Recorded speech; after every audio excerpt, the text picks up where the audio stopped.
this would be a good time to do the avionics review that I've been meaning to do, but haven't, and try and do it in a reasonable amount of time. I've jacked the resolution up on this camera. See if maybe that gives a better picture, a clearer picture of all of this. Almost around this buildup. So I think the best thing to do is we'll just start right to left and talk about each thing and why I have it, and why I chose it, and then how it fits into the whole world. So hang on, here we go. Let's go. Now we're around it, direct to activate. And let's go over to nav mode. It'll take us over. And this up, and activate that. There we go. A little bumpy as we get away from these things. And here we go. On our planner heading bug. Okay. So, simple comp panel. KBUF 8000. 13 years old. Definitely better than the one that was in here. But I chose it for a couple of reasons. Number one, it's a new radio. The comms, you can actually split them, which is a very handy feature, so that you can, the person that's over here can go on comm 2 and talk separately on a different frequency than the person that's over here. That's handy. It also has Bluetooth, which is very handy because it interfaces with the cell phone for when you're on the ground and you're closing your flight plan, you can actually talk on your cell phone to call them up. You don't have to fuss around with that. Sometimes time is of the essence when you get there, and you need to be able to do that. You can also talk to flight services. But another really cool feature of this, and I can't demonstrate it right now, but I will later, is that if you're talking to ATC, it's constantly recording the last 7 or 8 seconds of the conversation. If you miss it, let's see if there's anything on here. You can just hold it, see if there's anything recorded. Probably not. 70 Pub, contact Youngstown approach 133.905. Good day. There we are. So that's the last transmission that guy made. If you're getting a frequency from somebody and you're not quite clear on it, as opposed to calling it back, which you would if you still didn't get it, you can press the button and you'll hear that all over again. Very handy to have that. 6521 Quebec, Buffalo departure, radar contact. There's my guy again. Below that, and this is a big one. When you say Cleveland, you're going to This is the Airport? GNX 375. You initially buy this as a ADS-B out transponder, which it is, but it is also a full certified WAS GPS. So you get a lot of bang for the buck out of this, and I have a 750 in the other plane. The interface, the Garmin interface, is exactly the same as the 650 and the 750 with respect to moving around to the map, the flight plan, procedure, everything. So it's exactly the same. And of course, with this wonderful tool, you can fly GPS approaches, LPV, all flavors of RNF. So a lot of bang for the buck. And this, I have this set up so it Bluetooths over to this 760 center. Now this is not a certified piece of equipment, but it is for aviation only. It's not an iPad. So it's all geared up from Garmin to do aviation things, and I'll come back to this. But the display from that throws over onto this, so it gets duplicated. Obviously it's a little bit bigger. And all the variables on their track and distance and ground speed, I have them duplicated over here as well. Below here, these used to be two, hang on, there, yeah, right tank, I'm going to stay on the right tank. These used to be two, I think they're called GTR 255s, which is the one at the bottom, which are just radios. Now they're new radios, better than the crappy shit that was in there before. But the reason that there was two of them in there is because I had two of these old Narco VORs that were in the plane, and these things are self-contained, so they have the nav radio frequency right inside them, and there were two of them here. They are old, so you didn't need nav comms, and at the time I didn't really understand the difference between the nav and the nav comm in 2013. So recently, of course, I figured that out. So recently I had this one upgraded. This is the GNC, I think it is, 255, which is a NavCom. So it is my COM 1. You want to Golf, contact Cleveland Center 124.32, 2432. Good day. Over to Cleveland Center at 12432, want to go. Better, let's do that. 12432. Cardinal 6 Niner 40 of the weather known as Jamestown, and what approach are you looking for? 340. Morning Cleveland Center, Piper Cherokee, November 2112 Golf, 6,500 VFR. November 2112 Golf, Cleveland Roger, Rapid altimeter 3009. 3009, one to go. November 4362 with contact Buffalo Road. Yeah, if I missed that, 15. press this. 126.15, this is November 2, air transat 2186. Yeah, see that? It plays it back. 134.12. Left on him. Try it again.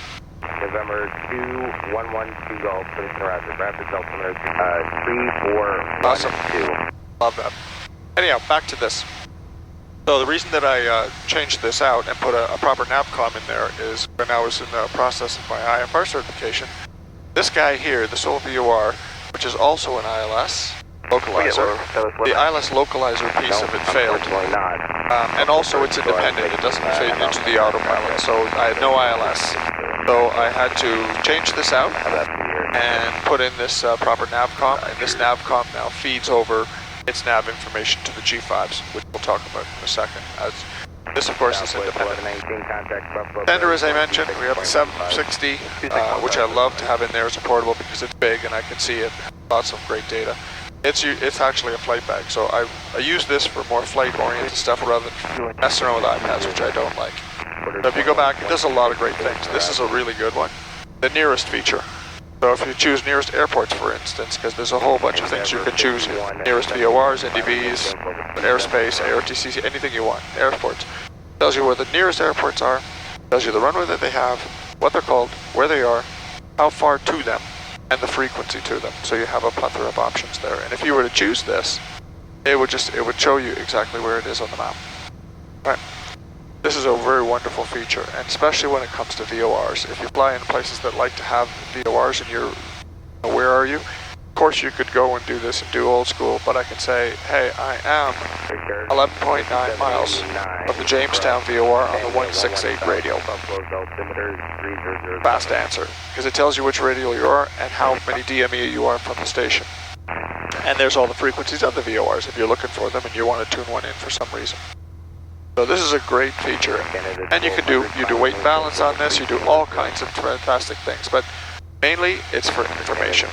In the pinch, you can bring up the instrument, so if somebody over here needs to see instruments, they can. If for some reason you can't see any of this, which makes, well, I can't imagine what would happen, you can get these, which are not perfect, but they're pretty damn good, and they will work. That's your 6-pack, it's all there.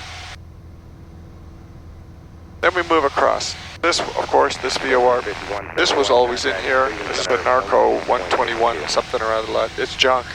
The VOR part of it works really, really well, and it is independent, and I keep it as a secondary for VOR intersections. I use it for that, and also to calibrate my own VOR, to in-the-air calibration. I've had to replace this a couple of times. This has the highest serial number, so it should be the newest model. There was another one at the bottom. Rather than putting more money into it, we just ditched it, threw it away, and then moved up the engine analyzer into this spot. The G2 Insight, that's my engine analyzer. I would not fly a plane without this. Because your typical needles that you have that show, you know, EGTs, they deal with aggregate temperatures, whereas this tells you what's going on inside your individual cylinder. So on the bottom here you have a row of green numbers, which are the cylinder head temperatures. They are green because they don't pass the threshold for being hot. The next piece up here, the white bands, those are your EGTs, your exhaust gas temperature, and that's very important because you know what's happening inside each cylinder.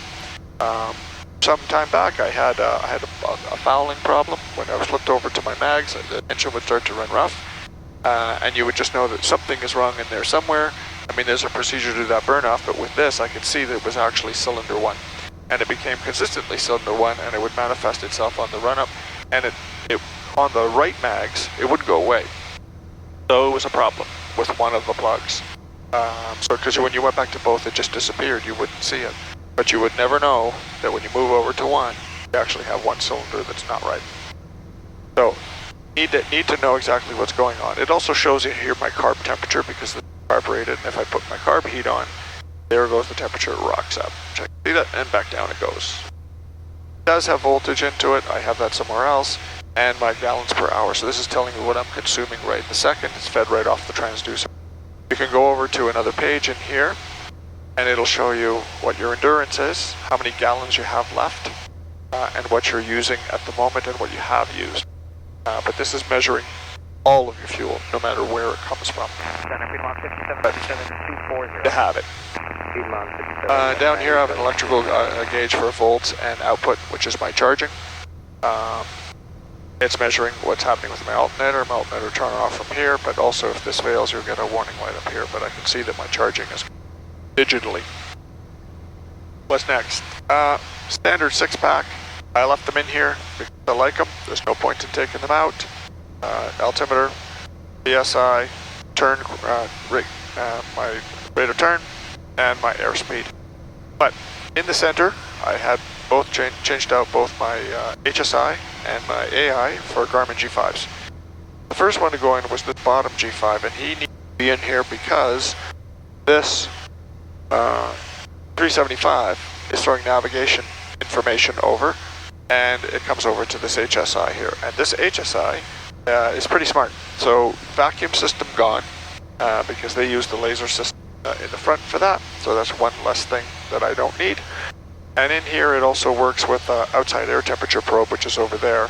And with that, not only we get to the outside air temperature, which is here, but this also does some computations for wind. So I know that I have no headwind and I have a 10 knot crosswind, which makes sense if you look at the way I'm flying.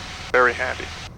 Also it throws up my distance to the next waypoint I'm going, my desired track, and this is my heading bug down here. You can actually flip this over to let me get out of that. Flip back. You can flip this over to source in the GPS. You can make it a PFD. So this guy is the master, but if he fails, I can turn this guy into the same thing. Altitude heading. Let's go to the source and let's change it back to HSI mode. On top, here is our attitude indicator. This I had to install in because I have a Garmin GFC 500 autopilot down here, which you probably can't see. Brand new unit, and it has it's just a control head. It needs somewhere to be able to feed into, and it feeds into this guy. So all my nav equipment is coming here. My autopilot, as you can see, it's giving me all of my information that I need. Here's and everything that I need is in this channel. My whole 6-pack is in here. So I have true airspeed up here, which is again another benefit that comes from having the outside air temperature probe, because rather than having to mess with these dials, it does the calculation of the outside air temperature and against your indicated airspeed. Indicated is sitting right here. It is exactly the same as what's happening over here because there are things you can indicate it for. The color ranges on my airspeed indicator are reflected on here as well, as are the caution areas and also the white arcs for flaps. It also has all my critical speeds. You can't see them right now, but all my V speeds are actually all in here, so they show up and I know what they are. My ground speed is reflected here, outside air temperature 12 degrees, altitude 6,500. It's also on here. PSI, vertical speed indicator, is on the right hand side here, very small to see it, but it is there. Turn coordination, so this guy over here, the ball, there it is right there in the center, and also your rate of turn is actually those two arrows over there. So when you're doing holds, you need to do standard rate of turn, it's here. But everything that you need is right in front of here. But if you're kind of old school like I am, and you're still trained to the 6-pack, you can still see them on either side, and I do still look at them from time to time. When I set my altimeter, my pressure setting here, I always match up whatever this says with here, rather than using the little dial there, because this one I think is a little bit out last time I checked my books. Now, what else? Oh yes, and fuel. Over here, I have the size fuel senders in these tanks, which are calibrated. So rather than what was down here, which is these two stupid little needles that tell you, like your dad's Pontiac, that you got so many gallons, which it was never right. These actually are calibrated on the way up, so I know exactly at straight and level flight how many gallons I have at each side. 20.3 on the left side, 20.6 on the right side. And that comes into play if you don't keep them balanced and you're, stretching your endurance, you know where your endurance is. It's over here, it's over here. It also helps for keeping the plane level, depends on the way I balance it. but highly recommend that. And then I have a super clock over here, but I think it's EI as well for all my timing, which is for instrument work. GFC 500, it's at the bottom. Mentioned that, fantastic unit. It has the magic blue level button. If for some reason you become discombobulated, even whether you're on autopilot or not, and you can't get yourself back to straight and level flight, you could just press that. It'll take the plane over and bring you to straight and level flight. It also has the flight envelope feature where there's speeds that are built right into it, so whether it's on or not, you can't overbank, you can't stall, and you can't overspeed. It'll kick in and make those corrections if you start doing those nasty things, so got to keep that in mind as well. And of course it's a fantastic autopilot that's synced up with for my GPS, my ILS, my VOR, everything goes through that. So whatever I'm using for navigation, go through the autopilot. What else? Lights. All the lights in here are LED. Everything. My nav lights, I had these really slick nighttime landing lights put on, LED. My beacon, everything, because it takes way less power. And although they're a little more expensive when you buy them, you only buy them once. And you always know they're going to work. I've had several times where the old, Piper incandescent bulbs, by the way, are 100-year-old technology, if not more. So, well worth the swap, but much lower power drain. On that note, contingency-wise, if for some reason you were to lose your power, well, that would mean I would have to lose my battery.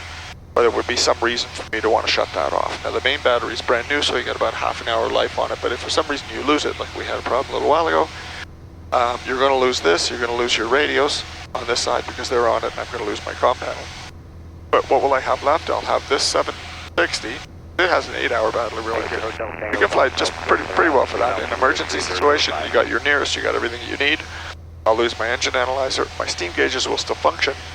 But my two G5s here, they will stay on for 2 hours because they both have battery backups inside them. I'll lose my fuel gauge, but that's okay. I know how much fuel that I've got. Now, in the event that does happen, and I'm at a loss for radios, I carry this. Get this out of here. I carry handheld with these already on it, as I mentioned in another video. That's my COM3. So if for some reason I lose all of that, I will still have, I can still plug this in and go into this guy and have communications. All frequencies are in here. I have my frequencies written down anyways. Very valuable to have, but I'd have to be in a world of hurt before I'm bringing this thing out. But I have it. And I make sure that it's charged up and I test it on the ground before I fly. So that's why I have what I have. And everybody really seems to like that up. As do I. So I have lots of modern equipment in here. Probably worth well in excess of what the plane's worth. And I rely on that and I use that, but should that be taken away from me, I still have my standard steam gauges that I can just fly. Like we did when we all started out. So, if you're going to put things into your plane, have a plan. Don't just buy things one-off. Try and buy things that feed into a grander plan.